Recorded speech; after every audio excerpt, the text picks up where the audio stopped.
एक बार नारद मुनि और देवराज इंद्र भ्रमण पर निकले हुए थे। रास्ते में उन्हें एक बहुत सुंदर उपवन दिखाई दिया। नारद मुनि ने बिना परखे एक पेड़ से फल तोड़कर खा लिया, पर वह फल खाने में बहुत कड़वा था, क्योंकि वह एक औषधीय फल था जिसे खाकर मुंह बहुत कड़वा हो जाता था। नारद मुनि परेशान हो गए। वे इंद्रदेव के साथ ब्रह्मा जी के पास जाते हैं और सारी दुविधा बताते हैं। ब्रह्मा जी सभी देवी देवताओं से परामर्श लेते हैं और सभी इस निष्कर्ष पर पहुंचते हैं कि अब देवी दुर्गा ही नारद मुनि की सहायता कर सकती हैं। हाँ, मैं आपकी इस कार्य में सहायता अवश्य कर सकती हूँ देवर्षि नारद, पर उसके लिए आपको मेरे साथ धरती लोक पर मेरे परम भक्त श्रीधर के घर चलना होगा। मेरा भक्त श्रीधर मेरे नवरात्रि के व्रत रखने के पश्चात दुर्गा अष्टमी के दिन कन्या पूजन करने वाला है। मेरे इस प्रसाद को ग्रहण करने के पश्चात आपके मुख की यह कड़वाहट समाप्त हो जाएगी। नारायण नारायण, आप सच कह रही हैं देवी दुर्गा। फिर तो मैं आपके साथ पृथ्वी लोक पर चलने के लिए तैयार हूँ। चलिए, मुझे तो बस इस कड़वाहट से मुक्ति चाहिए। उसके लिए आपको एक छोटे बालक का रूप लेना होगा। हाँ, अवश्य देवी दुर्गा, मैं अभी एक छोटे बालक का रूप ले लेता हूँ। माँ दुर्गा एक छोटी कन्या का रूप ले लेती हैं और नारद मुनि एक छोटे बालक का। उसके पश्चात माँ दुर्गा बाकी सभी देवियों और नारद मुनि के साथ धरती लोक पर भक्त श्रीधर के घर जाती हैं। पर वहाँ पर भक्त श्रीधर और उनकी पत्नी सुलोचना बहुत चिंता में बैठे हुए थे। उन्होंने कन्या पूजन की कोई भी तैयारी नहीं की हुई थी। सुनिए, अब कन्या पूजन कैसे होगा? आपके सारे पैसे तो चोरी हो गए। अब कन्या पूजन के लिए सामान कैसे आएगा? अब लाला ने भी उधार पर राशन देने से मना कर दिया है। मालिक से भी बोला कि थोड़े पैसे एडवांस दे दो, उन्होंने भी साफ मना कर दिया है। हे दुर्गा, मेरी मदद करो। मैं आपका कन्या पूजन कैसे करूं? मुझे कुछ समझ नहीं आ रहा। माँ दुर्गा और समस्त देवियां श्रीधर और सुलोचना की बातें सुन चुकी थीं। देवी दुर्गा, अब क्या होगा? मैं कन्या पूजन का प्रसाद कैसे खाऊंगा और मेरे मुख की ये कड़वाहट कैसे दूर होगी? श्रीधर ने तो कन्या पूजन के लिए कोई प्रसाद तैयार ही नहीं किया है। तैयार नहीं किया तो हो जाएगा। अब हम सबको मिलकर सुलोचना की रसोई में कन्या पूजन के लिए प्रसाद बनाना है, ताकि श्रीधर और सुलोचना कन्या पूजन भी कर सकें और देवर्षि नारद के मुख की कड़वाहट भी दूर हो जाए। हम आपकी बात को समझ गए देवी दुर्गा। आप सभी देवियां यही प्रतीक्षा करें। मैं और देवी दुर्गा अभी आते हैं। देवर्षि नारद, आप भी यही प्रतीक्षा कीजिए। हाँ, पर आप जल्दी आना। ये कड़वाहट मुझसे सहन नहीं हो रही। माँ दुर्गा और माँ काली दो साधारण औरतों के वेश में आ जाती हैं और बनिए की दुकान पर जाती हैं। लाला जी, ये लीजिए आपके राशन के सारे पैसे, और आप इन पैसों में जितना हो सके उतना राशन श्रीधर और सुलोचना के घर पहुंचा दीजिए। इतने सारे रुपए? हाँ, मैं सारी बोरियां अभी श्रीधर जी के घर पहुंचाता हूँ। कोई भी चीज कम ना रह जाए लाला जी, इस बात का ध्यान रखना। हाँ, बिल्कुल, मैं सब कुछ अच्छे से भिजवा दूंगा। लगता है श्रीधर के घर बहुत पैसे वाले रिश्तेदार आए हैं, तभी तो इतना राशन खरीद रहा है। मुझे क्या, मेरा तो काम बन गया। लाला इतने सारे पैसे देखकर हैरान रह जाता है और वो अनाज और राशन की बोरियां श्रीधर के घर भिजवा देता है।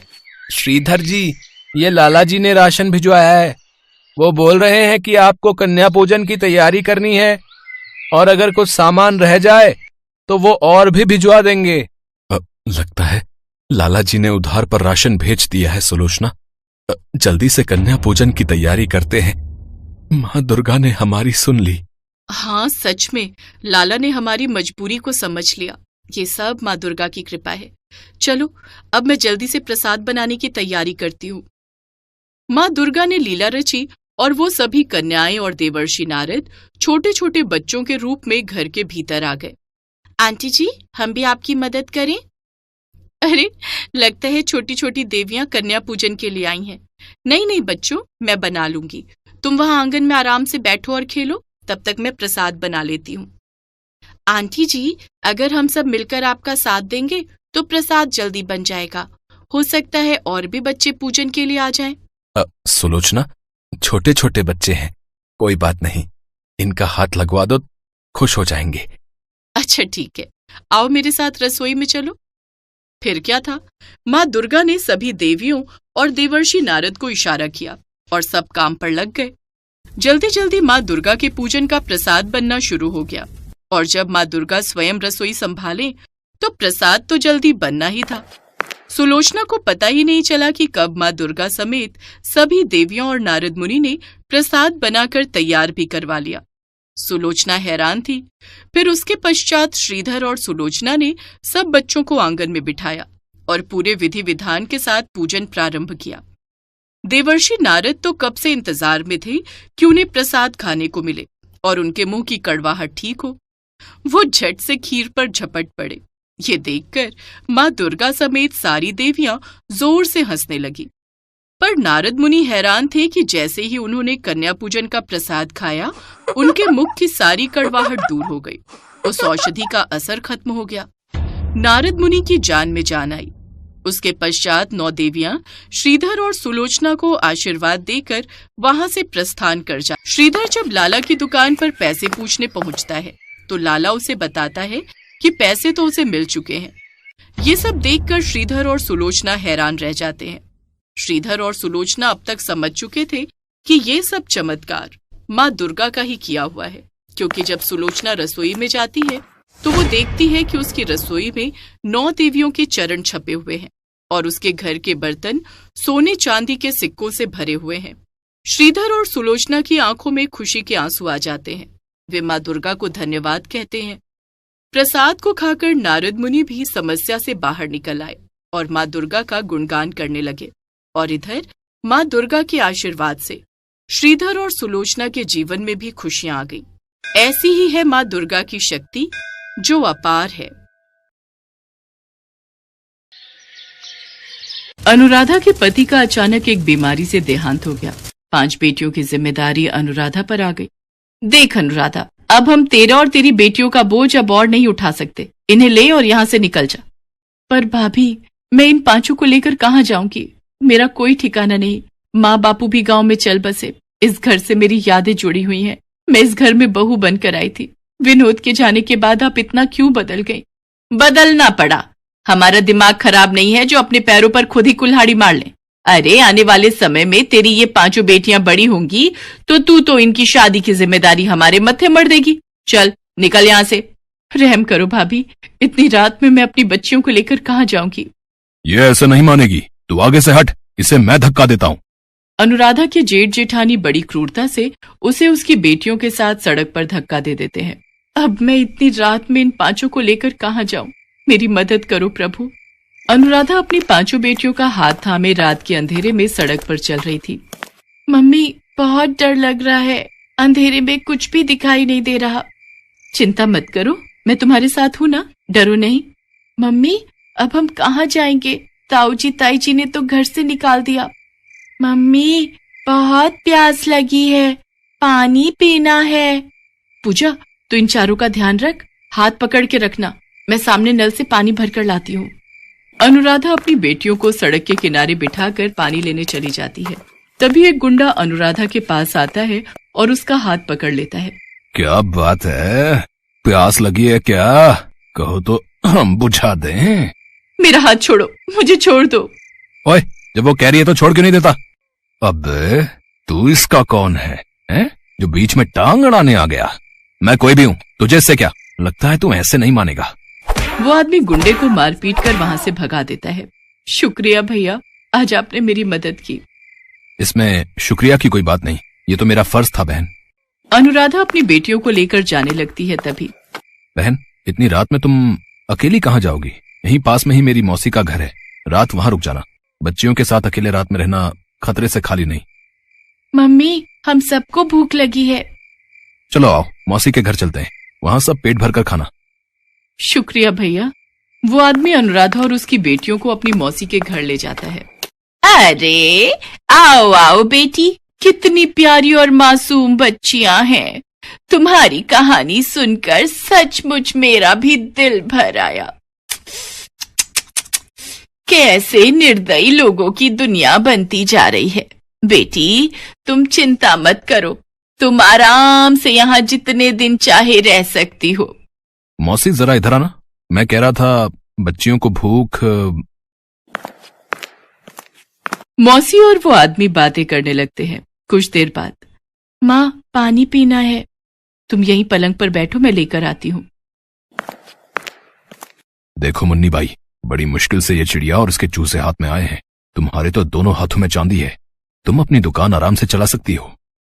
बात तो तू ठीक कह रहा है, पर इसे शक तो नहीं हुआ ना कि ये कोठे पर लाई गई है और तू इसे और इसकी बेटियों को बेचने के लिए यहाँ लाए है? अरे नहीं मुन्नी भाई, बस अब तुम जल्दी से मेरे पैसे मुझे दो, मैं यहाँ से जाऊं। हाँ, ये आदमी मुझे यहाँ बेचने लाए है। नहीं, मुझे यहाँ से भागना होगा। मैं अपनी बेटियों के साथ कुछ गलत नहीं होने दूंगी। अनुराधा कमरे में जाती है। चलो बच्चों, हम यहाँ नहीं रुकेंगे, वो दरवाजा खुला है, एक एक करके तुम सब वहां से बाहर जाओ, आराम से, वो अंकल देख न पाए। अनुराधा अपनी बेटियों के साथ चुपके से भागती है। तभी उस व्यक्ति की नजर उन पर पड़ जाती है और वो उन्हें पकड़ने के लिए दौड़ता है। मुन्नी भाई, हमें इन्हें पकड़ना होगा। हे ईश्वर, मेरी मदद करो प्रभु, भागो मेरी बच्चियों, और तेज, हमें इनके हाथ नहीं आना।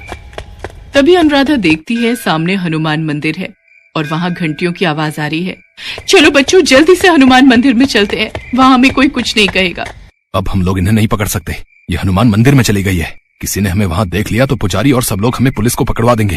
कैसी किस्मत खराब है, इस सौदा भी हाथ से चला गया है। चलो वापस चलते हैं।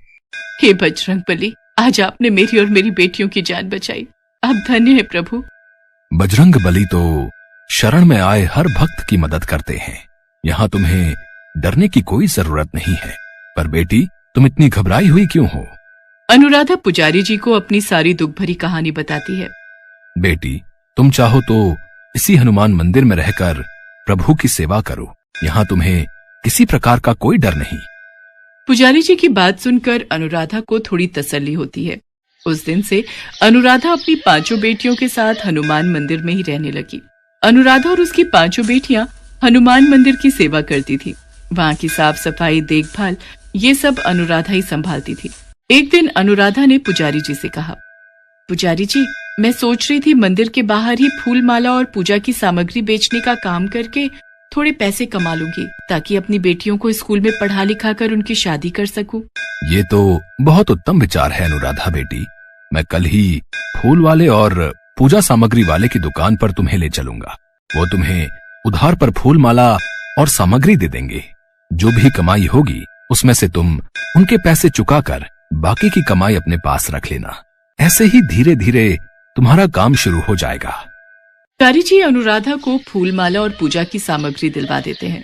अनुराधा मंदिर के बाहर ही फूल माला और पूजा की सामग्री बेचने लगी। अनुराधा ने अपनी बेटियों को एक सरकारी स्कूल में डाल दिया।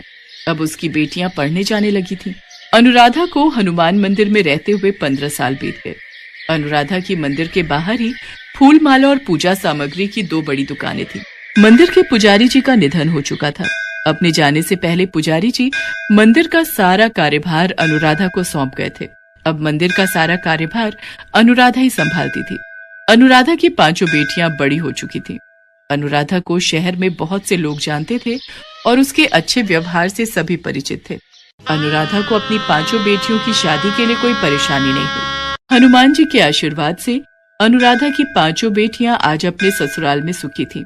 कहते हैं ना, जिसका कोई नहीं होता उसकी रक्षा करने वाले स्वयं भगवान होते हैं। Best buddies.